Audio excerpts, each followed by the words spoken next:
Good evening. It's a pleasure to be here. The last time I was here, I introduced someone else, and I think it's a little bit more fun to talk myself. And I have a great topic to talk about today. As you know, it's this pyramid and the Sphinx of Egypt, the most durable of the seven wonders of the ancient world.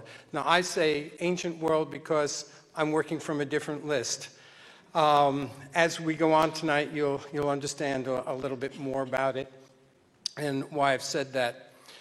The compilation of the seven wonders of the ancient world is not a modern invention, however. I didn't come up with it. It's not like David Letterman's 10 best list on The Late Show either. The idea derives from groupings that were assembled much earlier in history. And here are what are usually referred to as the seven wonders of the ancient world. Now, the first wonders list is usually attributed to Antipater of Sidon in the first half of the 2nd century. And then even earlier, in the 5th century, the famous Herodotus, who wrote a lot about Egypt, composed one. Callimachus also, and he was the chief librarian of Alexandria in the 3rd century, also composed one. And then Philo of Byzantium is another person who also composed a list. And this is pretty much what you have. So, the first on the list is the Great Pyramid of Giza. Next to the Hanging Gardens of Babylon, the Temple of Artemis at Ephesus, the Lighthouse of Alexandria. One of our lectures in this series will be on that too. The Mausoleum of Halicarnassus, the statue of Zeus at Olympia, the Colossus of Rhodes. Note that Egypt had 2 entries, both on the architecture list. There are usually 5 on the architecture list and 2 on statuary. Now, although changes occurred over the years, some variation of the phrase Egyptian pyramid remained one of the few permanent fixtures throughout all of the ages. The Great Pyramid is the phrase that appears most frequently without the name of its pharaoh or its builder, and in Egyptian that's Khufu, in Greek it's Cheops. There we go. The other term that's used is the pyramid at Giza, the Great Pyramid at Giza. And I think that may have been to deal with the specificity of the site that they were talking about, and very likely. Then the third term was the pyramids of Egypt. And this may have also been to try to clarify the situation, because in fact Egypt had over 140 pyramids. Now, in none of these lists, however, do they have the Sphinx. And I think the Sphinx is a very important addition, because it is a very important part of the complex at Giza, and I think that it should be added. And you can see from these examples that I've just shown you how important a part of the complex it really is. I also put it on my lecture title because we have a great Sphinx, and I'm sure you all, most of you, if not all of you, have seen it in Lower Egyptian Gallery, and it has just celebrated its 100th year here in Philadelphia. And we can proudly say that it is the largest Sphinx in the Western Hemisphere, or at least that's what we were saying this whole year, until I realized I now have to qualify it and call it the largest real Sphinx in the Western Hemisphere, because this is even larger. So,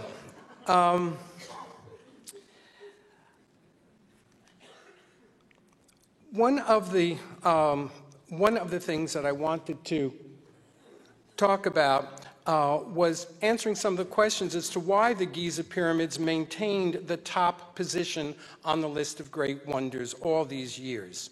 Well, one of the things is that it is the oldest of them. It's also the only one that has survived all these years.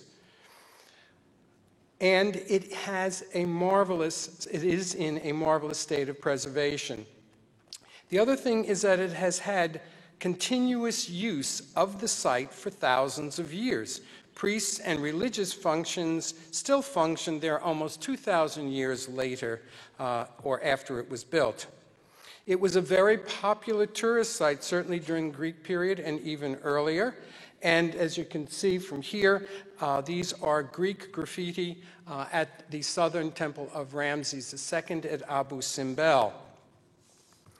Now, I also put together a whole bunch of facts, because if I don't do that now, I'm sure that I'm going to be asked afterwards, and then I always forget these numbers, so I figured I would get them all together, and then we can go over them if you want later. The word pyramid may not actually be an ancient Egyptian word.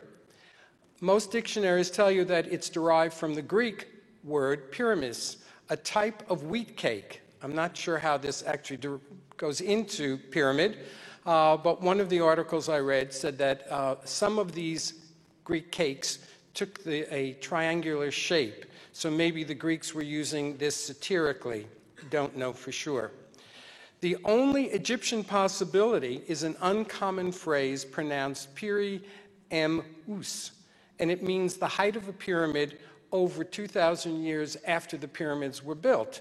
So I'm not sure that that's of any help. One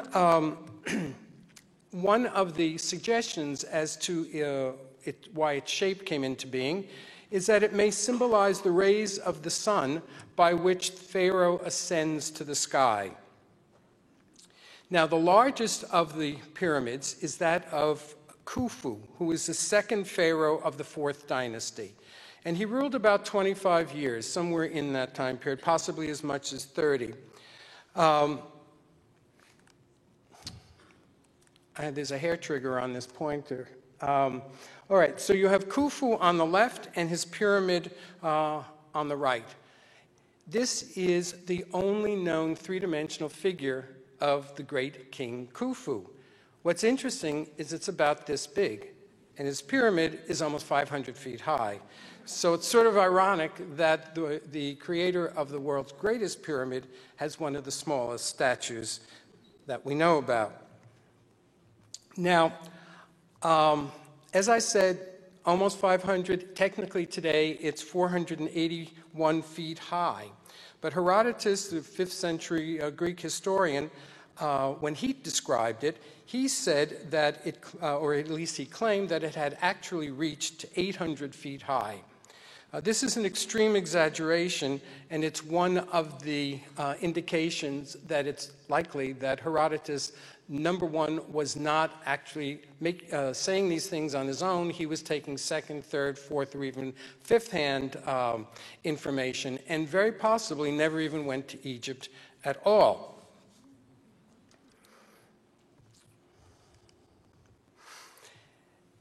How about the amount of blocks? There are plus or minus 2.3 million local stone blocks, most of which were limestone for the core, and they range in weight, but with an average weight of about 2.5 tons. A final layer consisting of smooth, very fine limestone, called Tura limestone from further away, has not survived.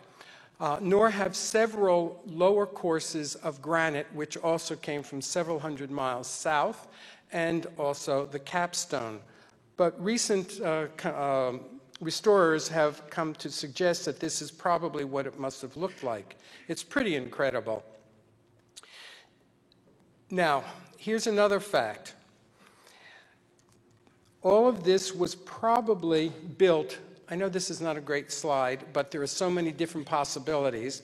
But Mark Lehner, who is the real expert in this and even has a NOVA show on it, has come up with all these designs for all the different possible ramps that were constructed. And he feels that it was basically an exterior ramp system. But just as I was putting the finishing touches on this, I read that somebody else has now suggested that there were interior ramps. And I haven't figured out how that could possibly happen. Well, maybe this is the way it happened. You can see one of the things that we Egyptologists have to deal with all the time is, well, how did they build the pyramids? And of course, the obvious answer is by aliens. And one of the things that I am shown often is this obvious hieroglyph of some kind of alien starship. Now, it isn't actually, I don't want to make too much fun of this, but what the reality is, and we actually have it in our own collection too, is that the Egyptians very often recarved inscriptions, and that's what happened here. And just as in the case with our Ramesside statue upstairs, where there was a correction in it that was made, and then the offending parts were just simply plastered over, and in time the plaster has fallen out. And that's exactly what you see here. Now, a couple of other facts. The estimated size of the workforce on the project and the amount of time to completion. Now, this has varied among different authors and also over time. The one thing is that the amount of time it took ranges for between 20 and 30 years, and that actually has to be correct because we know that Khufu reigned about 25 years. So that's not a mistake. Herodotus and Diodorus decided that there were 3 monthly shifts with 100,000 slaves in each one, and it took 10 years to build the track to get the stones there, which was then used for the causeway, and then 20 years to build the pyramid itself, which is a total of 30 years. So that's in the 5th century BC. Emery and Petrie in the late 19th, early 20th century decided that there were also 4,000 skilled permanent workers plus 100,000 seasonal workers, and they were set up in gangs, and that it took at least 20 years. Now, Mark Lehner, whom I mentioned before, said that it took about 4,000 to 5,000 permanent staff members, and then 25,000 to 30,000 in shifts to build the pyramid. And over the years, that would be over 100,000 men, which is about the smallest amount that any have suggested. And his idea was that it was a 20-year period. Permanent crews, gangs, and files, what we call them, these are divisions with probably about 10 men in each. And all of these suggestions, as I said, fit into the time that's been allotted to the king's reign through our king lists. Now, fact number 6, I've actually been numbering these, is that none of these pyramids that you're going to see were ever built by slaves. Zahi Hawass, whom you heard speak here in April, showed you some of the examples from this slide. These are the tombs of the pyramid builders. So these are the ancient Egyptians who actually built the pyramids. I'll show you some more evidence of it. Now, one of the things you might be thinking of, and certainly a lot of people did, is this is a real vanity project, and it must have cost a good amount in order to construct it, such a funerary monument.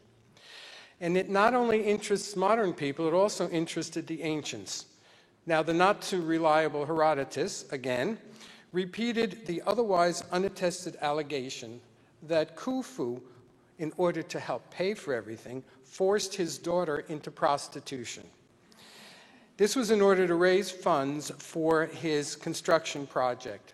And then later, in Herodotus's report, he suggested that in the course of her strenuous task, this enterprising young lady demanded an extra block from each of her clients. And this was a way that she could build her own pyramid. Now, yes, it's written in history, but no, there is no evidence of any of the daughters of Khufu to have had pyramids. What we do have is one of his granddaughter's tombs, and this is just like the nobility what they would have had. And so here is the granddaughter of Khufu, and here are statues of her. So no pyramid, so much for this conclusion that Herodotus had. Now, one thing that in the pyramid complex that we do know is that there were other pyramids. And as you can see here, both in the lower slide and in the upper plans, that there were these subsidiary pyramids. A few of them belonged to some of the queens, and then one of them belonged to Khufu himself, and that was for his ka, or a spiritual element of him. Now, the pyramids, the Great Pyramid and the ones that immediately followed it, had an upper temple which was attached to the pyramid, and then a causeway that goes down to the valley, and there's a valley temple at the very end of it. And you can see this just being shown in the plan above. You can see right over here, moving down, this is where where we're talking about. And here is this is the upper temple, and you can make out some of the floor pavement there. And this is a basalt, so this was incredibly beautiful when it was original. Now, the interior is no less a wonder than the exterior. Here are some of the chambers, which I should have told you about. There are 3 of them. And you can see some of them right here. We're going to talk in about a minute or so about this. But you can see that what I just mentioned to you, this is the Valley Temple. Here is the causeway down to this is the upper temple. The causeway is down here. And this is the upper chamber. This is the so-called Queen's Chamber. And then you have a lower chamber. So there are 3. Now, this is the upper chamber, and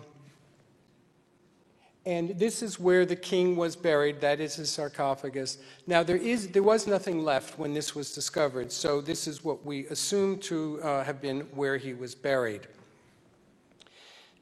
There are also these shafts that go up into the walls of the burial chamber, both the upper and the lower one. And 2 of them actually go straight out through the pyramid and then open up. 2 others don't. And the ones that open up seem to go out to the polar stars. And that is something that I'll get onto in just a few minutes. Now, over here, this is the Grand Gallery, which we're going to see in just a minute. And then there are these little blocks that are over here that slid down to prevent any entrance once the pyramid was completed. But of course, as you know, that really didn't do very much. This is a real feat of engineering here. This is the burial chamber, and above it, you have these stress relievers, and these are to prevent any of the pressure coming down from the top so that this will prevent the pyramid from collapsing. What's very interesting that up here on the blocks are hieroglyphs, and in the oval area, that's the name of the king, and this gives one of the gangs of workers who were in there, and this is one of our early Egyptian graffiti. And it's showing you that it wasn't ancient aliens at all, it was the ancient Egyptians. The Grand Gallery, for me, is an absolutely breathtaking place. And this is the center of the pyramid, and as you walk up here, you look up at the ceiling, and you see that the walls come out and are sort of like the reverse of cantilevering. It's called corbelling, and it manages to keep everything intact, or at least up to this point. That that I just showed you, the Grand Gallery, is 86 feet high, and going back to the sarcophagus of the king and the burial chamber, and this is one of those shafts that goes up, and this is the other of the shafts. And when you read some people's reports on the pyramids, they tell you that's for air for the workers, and that's now been disputed. The ones that you see here in the king's chamber penetrated to the outside. And this has been thought also to be where the space would be for the spiritualized essence of the king to be able to go up into the heavens to join the gods and be in his afterlife. And again, they're oriented toward the northern polar stars. Now, there are a few scholars who tell you that the Sphinx actually doesn't belong to Khufu's son, Khephren, or Khafre, but actually to him, Khufu. So I've put the Sphinx's face here, and then the other two on the other side, and I'll leave it to you to make a decision as to who the Sphinx belongs to. Now, one of the other wonders of this site, because there are many, are the boats. And over here you can see these boat pits, and then over here are two more. And this is when they opened them up. You can see one of them still is intact, and the other one they took out, and they put this together. And it is absolutely incredible. It took almost 60 years to reassemble it, and one man discovered it, and in one of my early trips to Egypt, I got a chance to meet him, and he was the most unassuming individual you've ever met. What's amazing about this is that it's 150 feet long, and that almost everything that you see, except for one of those oars, is original. Even the rope that lashed the wood together is original. It's absolutely incredible. Now, was he the first one to have such a vehicle? No. Actually, there are forerunners, like for almost everything else in this complex, and I'm only going to talk about two of them. And the first one is the boats. Now, what you're looking at are a few of the boat graves. There are actually 14 of them at the site of Abydos. And another Penn colleague, David O'Connor, who's now at the Institute of Fine Arts, his team discovered these at Abydos several years ago. And it's between a tomb that likely dates to the First Dynasty and a slightly later ritual enclosure, so it's about 3000 BCE. So we're talking easily about 600 years earlier. That's where this came from, and there were even earlier boats. Now, Khufu's pyramid itself derives from an earlier pyramid. And the one I'm going to show you is that of King Djoser. And you see his figure on the left, and you can see that's a seated statue of him, one of the earliest Egyptians to be shown with a mustache, by the way. And then you see him running the Jubilee below in his pyramid. And he built his pyramid structure at Saqqara. And it went through several stages. The last of it started out as a flat one, and then there were some steps put into it, and it winds up with 6 steps that you see here.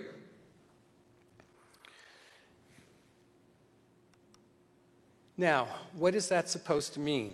So I'm showing you two hieroglyphs that can mean rise, cause to arise, or even arise. And they may actually give us some clue as to what this step pyramid was supposed to be. And at the end of the hieroglyphic word, you can see that there is a sign that looks like that step pyramid. And actually, in some of the original ones, this is just a copy, it also has 6 steps.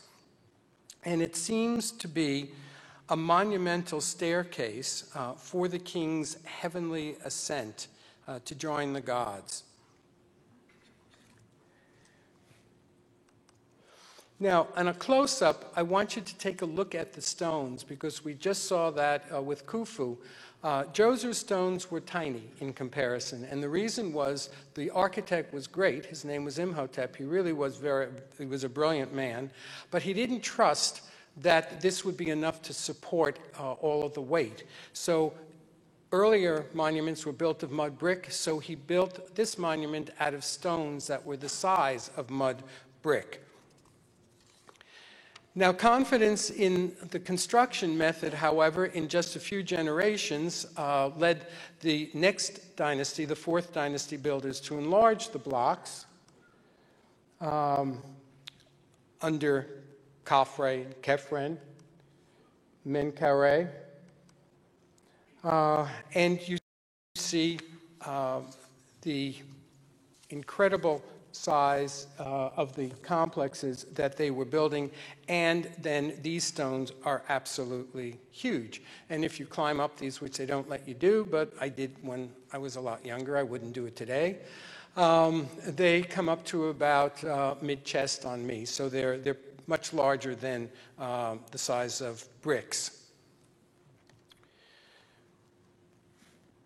Now, here is a Sphinx. And here is Khufu's son's pyramid, and here's Khufu's pyramid. This is the boat museum and I just showed you the boat just a minute ago. Now, one of the things that I don't know if you can see it from here, but Khufu's is in the foreground and Khafre's is in the background. Now, Khafre's is actually 470 feet high, and so it's 10 feet lower. Its position, however, is on a higher part of the plateau, so it makes it appear as if it is actually higher. Now, I don't know, it's not going to be visible in that one. No, I'm sorry. Trust me, in all of the others, it does look there. Which one looks the biggest? On the bottom one, it's the one in the middle, and that is Khafre. So it's probably on purpose that he did this. And it made a win-win situation. It may have been actually shorter for decorum, but then visibly taller for Khafre, the son's image. It would be ironic, however, if the term Great Pyramid, used in the original text in the 5th century BCE, referred to Khafre and not Khufu, and Khufu's was actually the taller of the two. Now, the Sphinx itself dominates the eastern part of the complex, and you can see here, you get the feeling of how huge it is, and any of you who've been there knows that if you stood, you'd be about this high. So how big is it? And I love getting these kinds of statistics. It's 240 feet long, just shy of the length of a football field. And it's almost 70 feet high, which is about the height of the White House. I'm sure these analogies are very helpful for you. But it is Egypt's largest statue, and it's still worthy of respect 1,000 years after its production, and then even more into today. Now, I show you these two images. On the left, I'll talk about this in just a minute. This is obviously the Sphinx in Egypt. On the right, it's also an image of the Sphinx. On the left, it dates to about 1400, so it's about 1,000 years after. And then on the right, this is a 19th century painting now in the Museum of Fine Arts. And you can see that the Holy Family was resting between the paws of the Sphinx. So obviously, this was an important message to get across. And then on the left, what I'm going to concentrate on is what's between the Sphinx, the paws of the actual Sphinx here. And this is a stele of a man who later became king. His name is Thutmose IV, and he is of the family that eventually produced King Tut.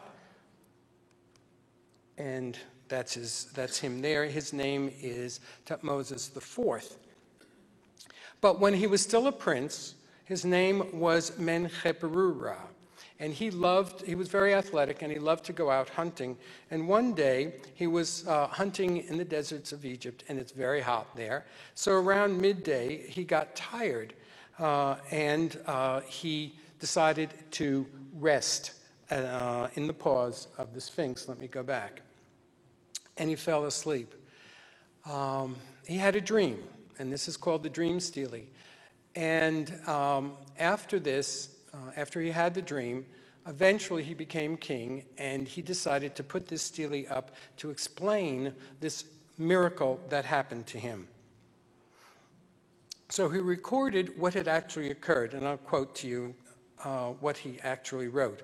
One of these days it happened that he rested in the shade of the Sphinx at the time of midday in the shadow of the great god that is the Sphinx.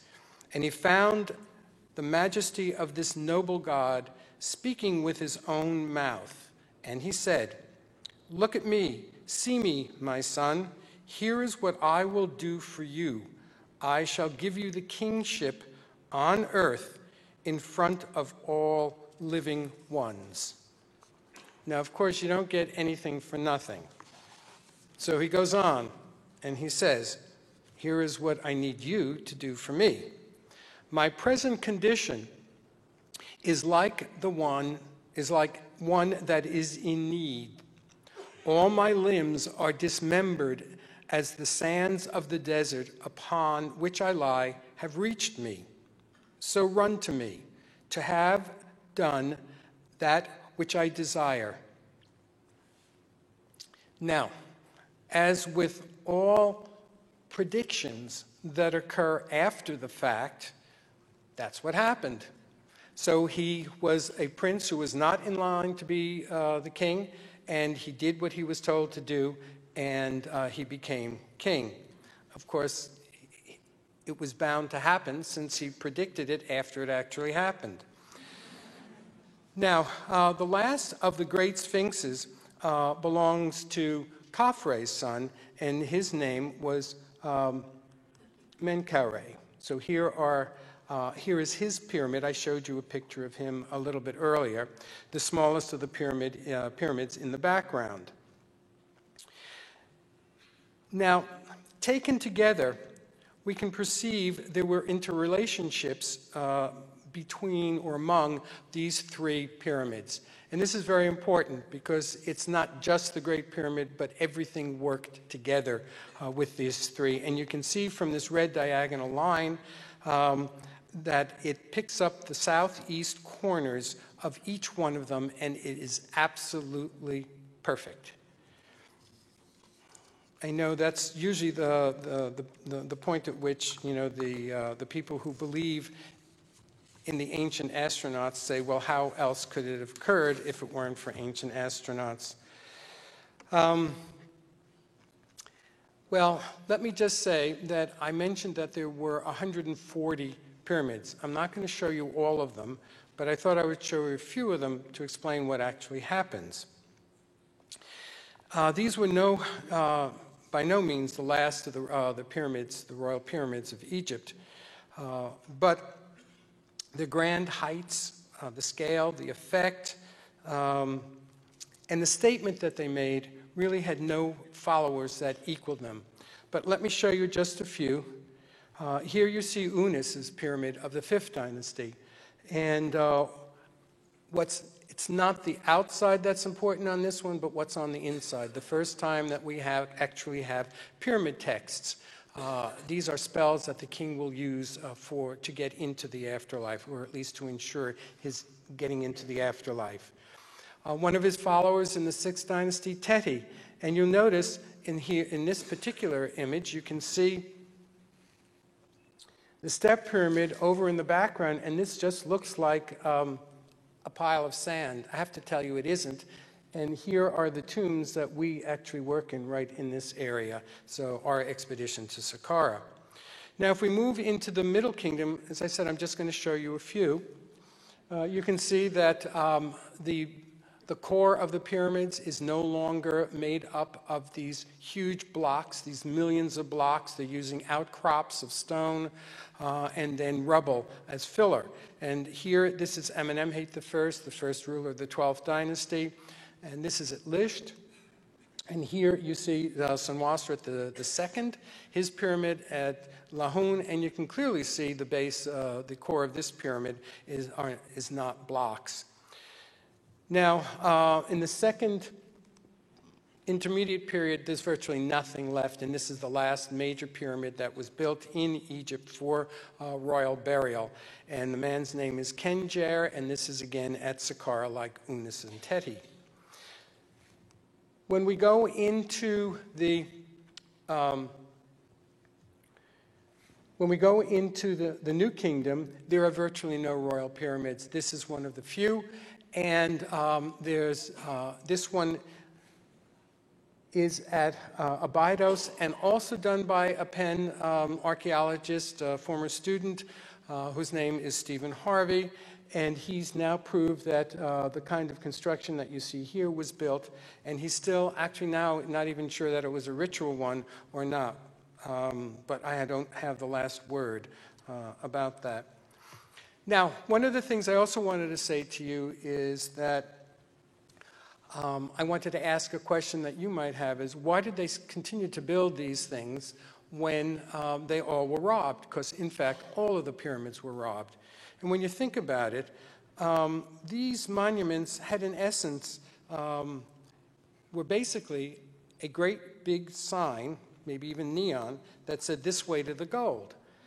And all of these pyramids were robbed. To foil the plunderers, they developed different protection systems. In the Great Pyramid, they had portcullis stones that just slid into place. And if you want to know how that actually worked, then there is a movie called Land of the Pharaohs, and they actually show you in that movie how it works, and it's the only thing in the entire movie that I think is accurate.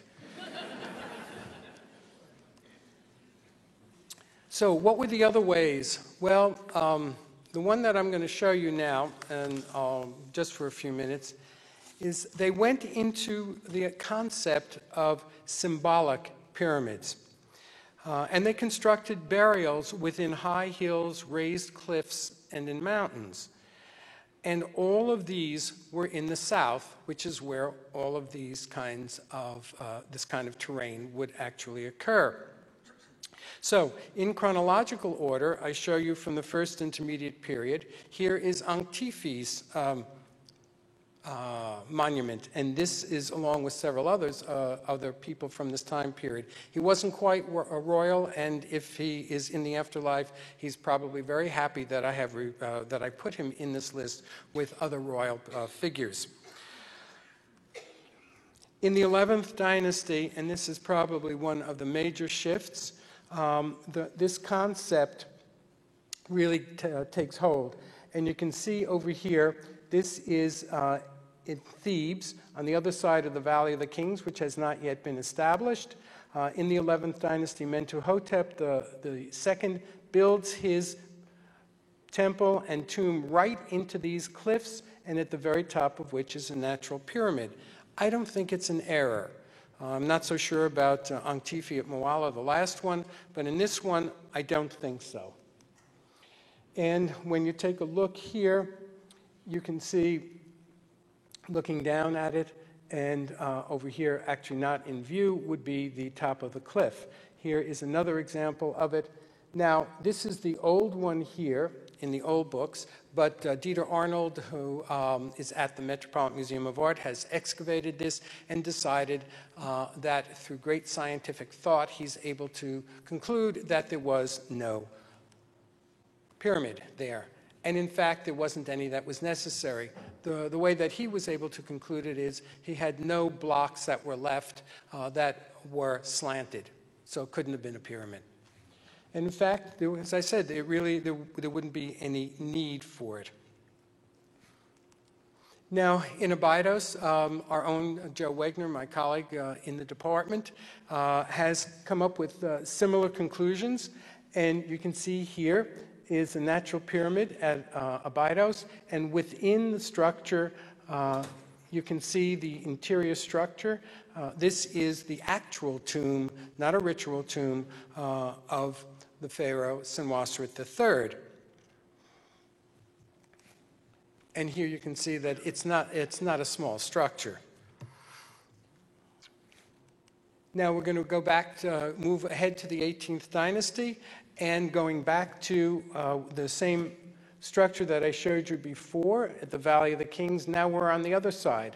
Mentuhotep II is down on that side, and here we're entering into the Valley of the Kings, where Tutankhamun is down in this area. Standing on the top, looking down into it, these are all the tombs of the pharaohs of the 18th through the 20th dynasty.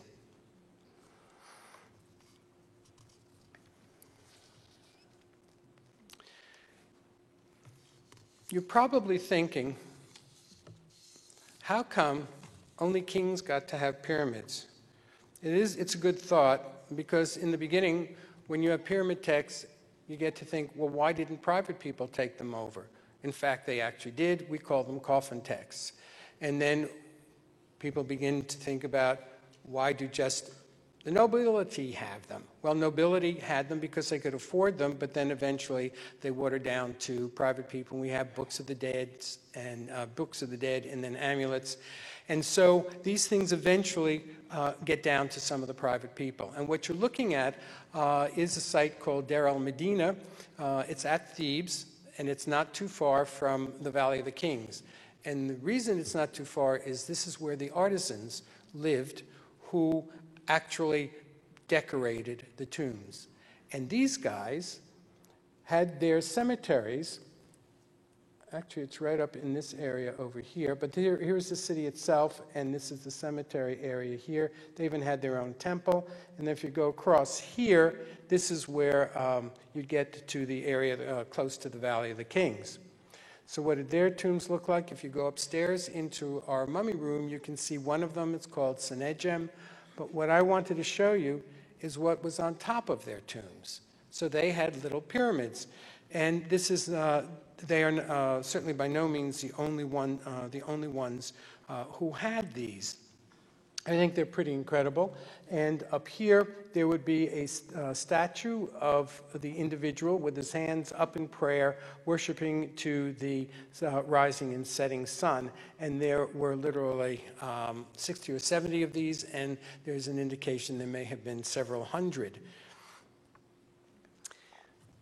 Now, pyramids in Egypt continue. Remember I said 140, but not necessarily, there are 140, but they not only continued in Egypt, they also took root in Nubia. And there are a couple of sites I'm going to show you fairly quickly. One of them is Nuri that you see here, and we have the map that shows you where they are. These are small, they're not very large, but if we continue on, more Nubian pyramids here at Meroe, and you can see how far south that actually is. Now, closer to our own times, we find pyramid motifs in various parts of the world, and some of them are actually quite close. So here we see in two cemeteries pyramids that are doing exactly what they were doing thousands of years earlier. one in Brooklyn and one in Nashville. They're not limited to funerary uses today, however. And here you see some more recent pyramids that have been built. We see our own Philadelphia Pyramid Club down here. The Memphis Sports Arena and the Grand Rapids Corporate Center. And this is a pyramid structure that houses the rainforest in Galveston, Texas. And perhaps one of the most famous of the pyramids these days is the glass pyramid in the courtyard of the Louvre. So I have to ask you now, did any of the other great wonders have such a following? Are there Hanging of Gardens Babylon sports centers? Do we have the Mausoleum of Halicarnassus Corporate Center? No.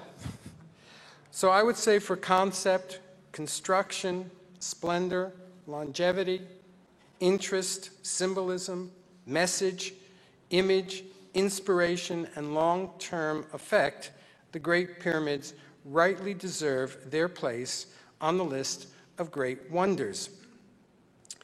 Now, while it's even, I wouldn't say the best of the examples, it certainly is a high point for the pyramids being one of the great wonders of the ancient world when it was included in Neiman Marcus's Christmas ornaments of 10 years ago. So you can see that the Great Pyramids have certainly gone a long way in several thousand years. And I leave you with that, and if we can have the lights on, I'll be happy to take any questions. Thank you.